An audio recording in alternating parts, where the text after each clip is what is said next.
Hello, everyone. I hope you're all having a wonderful day. I am so excited to be able to show you a brand new product in the Spellbinders shop. This is called the Hemstitch Slimline die set.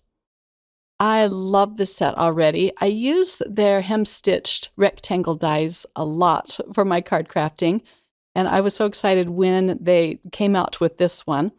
I'm going to be creating a few cards using this set today, but this measures 8.5 by 3.5 as the largest one. The smallest one measures 1.5 by 6.5. This is what it looks like when it's all cut out. This is the largest. So you cut around it first with the outline die, and then you cut out the hem stitch. Here's a look at my Hemstitch rectangle dies. They also have them in other shapes. I'll list them in the description box below. So in my stash, this is a very well-loved set of dies. I reach for this often. So let's go ahead and put this panel in the MISTI. I'm also bringing in another stamp set from Spellbinders. This one's called Field of Flowers. I've used this in a previous video, and I'll link to that at the end of this video. I love this stamp set. And I'm going to stamp it twice across this panel. I put it on the piece of acetate just so I could wiggle it around until I position it where I want it, and then I don't get my panel dirty. So I'm going to ink this up with some VersaFine Onyx black ink and do a little bit of embossing. I used my anti-static powder first, and now I can ink up this beautiful stamp. I do end up inking this up twice, but I only show one stamping. Now I'm going to take this out of the MISTI and pour over some clear embossing powder. I'll catch the extra embossing powder with this piece of scrap paper, and then I can melt this stamped image. This set comes with a really pretty sentiment that says, "We are better together," but I'm going to pull a sentiment from Spellbinders' May Clear Stamp of the Month, and I'm going to turn this into a birthday card. Once the embossing is melted, I'm going to put this back in the MISTI. I'll hold it down with this magnet. Then I'm going to stamp it one more time. I don't want it to go over the edge, so I'm going to use my acetate and place it where I want it. I'll wiggle it around until it's just right. And then I'm going to do some masking in the middle of this card. Again, that acetate just really protects the panel so I don't get any ink on that yet. So I'll pick this up with the door of the MISTI. And then I have some Post-it notes, and this is the full adhesive back. And I'll place that over the embossing. The embossing helps it too so that I don't pull up any of the ink. I'm going to first stamp it on the same piece of acetate. I want to see where it's going to hit. I'm just going to do a very light stamping. And then I'll know where I need to cut the mask. I don't want there to be a harsh straight line down the middle of this panel. So I can see that one of the flowers goes over onto the Post-it note. So I'm going to pull out a pencil and just mark where I need to cut. I'll lift up the acetate and just kind of mark around that flower. And this is all the cutting I'm going to be doing on this mask. It was very easy and simple to do. Now I'll just snip out that little side of the flower. And then I know that my masking isn't going to look weird down the center of this panel.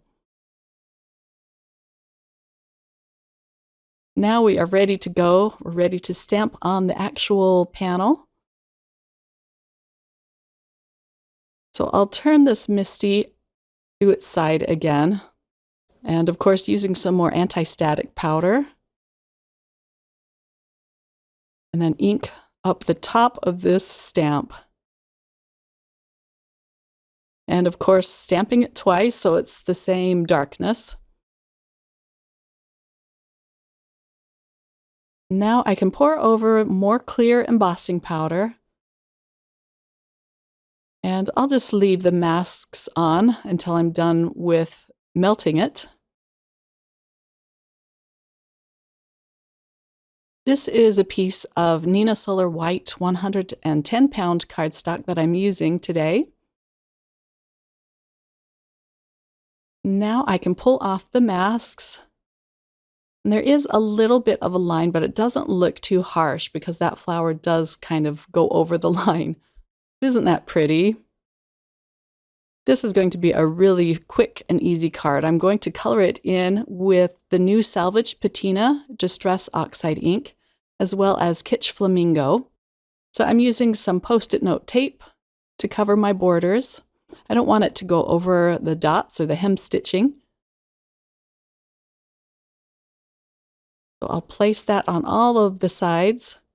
Then I'm just using some blending brushes, and I'll start with the Salvage Patina. This is such a beautiful bluish green. I love this ink.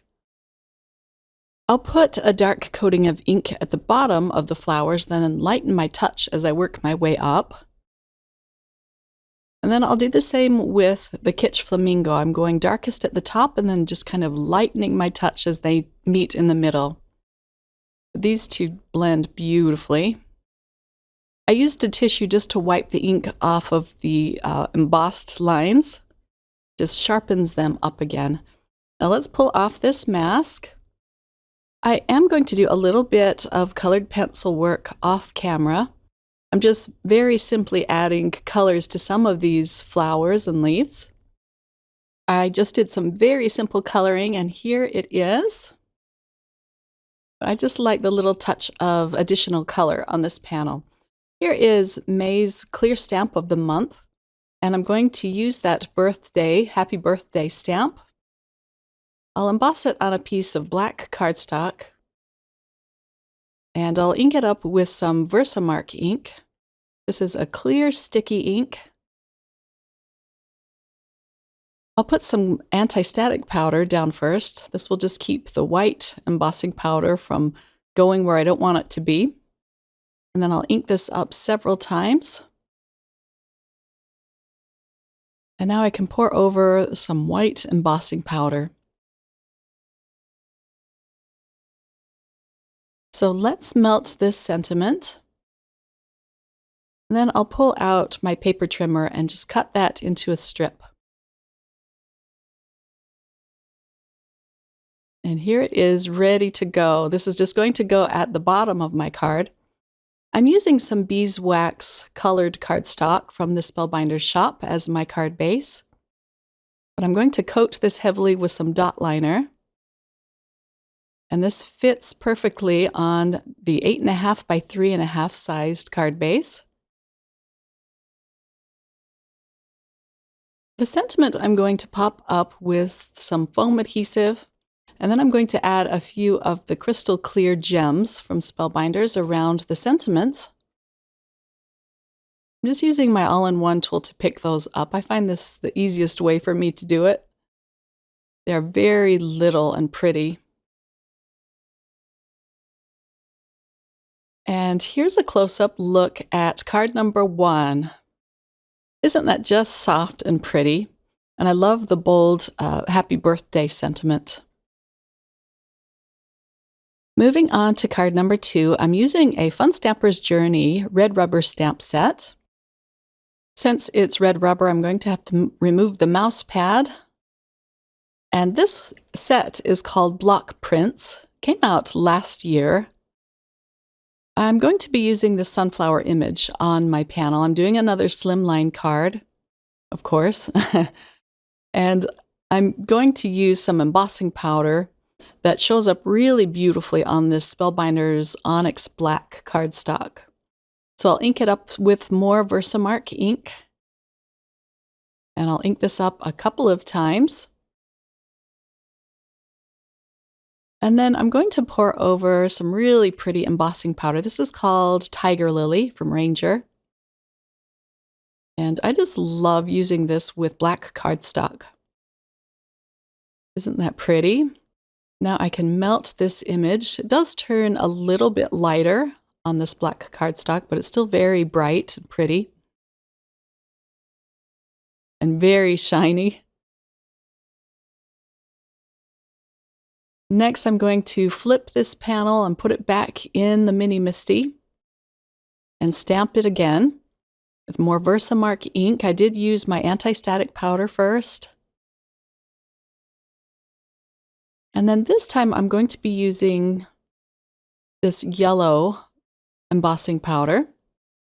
This one is aptly named Sunflower, and I can melt that.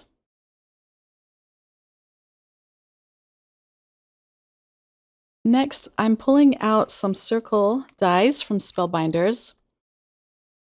And these just happen to be the perfect size. It cuts right to the edge of these images. Doesn't look like it will, but it just cuts it perfectly. And here they both are, all cut out.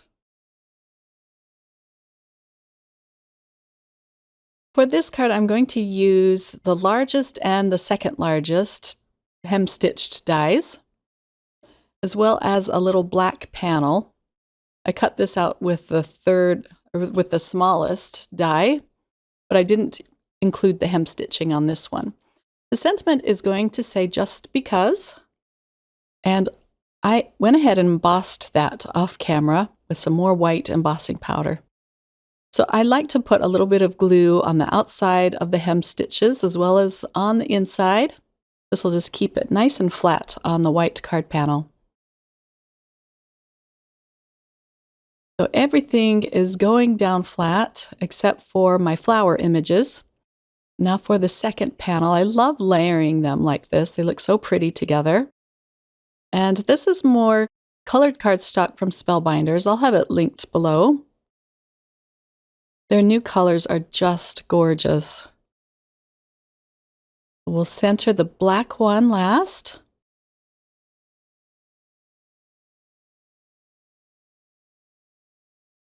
Just trying to make sure that I have the panel the right direction. I popped this up with some foam pieces, and I'll put the yellow one at the top. And then I can pull off the release paper on the orange one and put that under the sentiment. And then I'm going to add a few of the color essential gems. These are the gold mix. I'll put 2 of these around the sentiment and then 1 at the bottom, and this just adds a touch of sparkle to the card. And here's a close-up look at card number 2. This would be a great card to send out in the fall. And I'm trying to turn it so you can see the embossed images catch the light. Looks so pretty. On to card number 3, I'm going to use the smallest and the medium panel. And we're going to do another slimline card. These are all of them 8.5 by 3.5. I'm putting some, I think this is Peridot cardstock down first, and I'm leaving a little bit of a white border around this.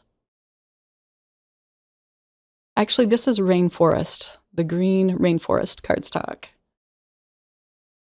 Next, I'll put the graphite. It looks black, but it's really a very dark gray cardstock.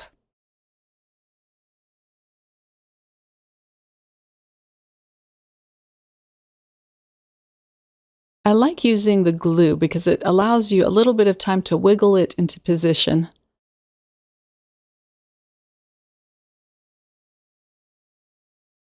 And then my next piece is going to be light gray. This is called Silver Fox.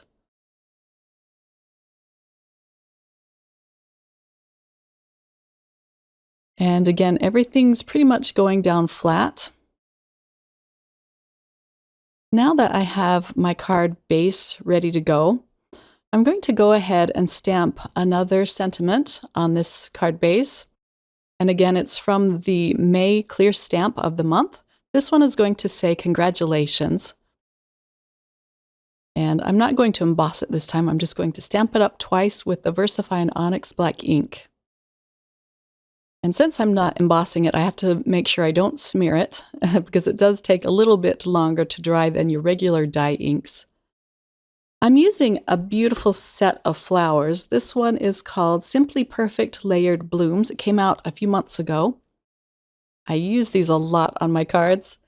And I went ahead and cut out a bunch of flowers off camera, and I just wanted to show you how I'm putting some of them together. But I chose colors that would match really well with the card base, that would really pop off the green and the grays. So I'm using two different kinds of teal, and then the centers of these pretty flowers will be orange.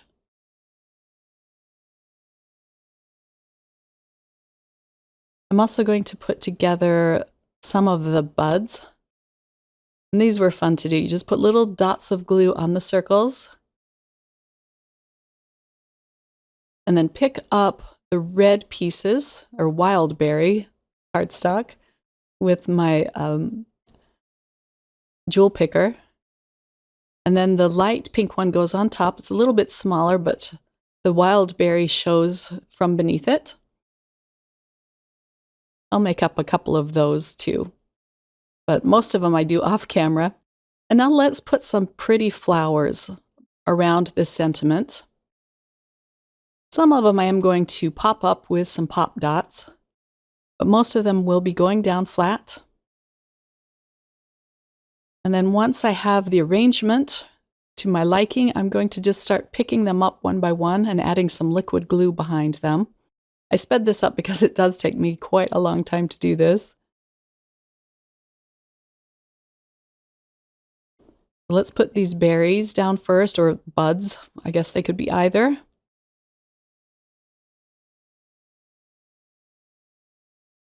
And next we'll put down the teal flowers.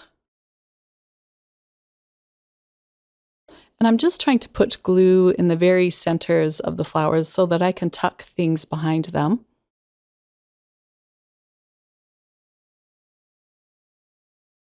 I put glue behind that fern piece.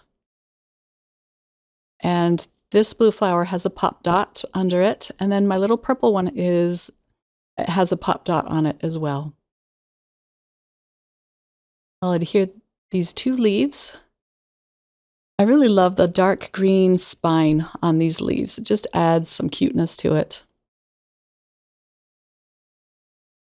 I am going to put just a few more flowers to the right of the sentiment. I did that off camera. Next, I'm going to add some of the crystal mix gems. I'll put 3 around the sentiment. And then I use some of the larger ones on the centers of the purple flowers.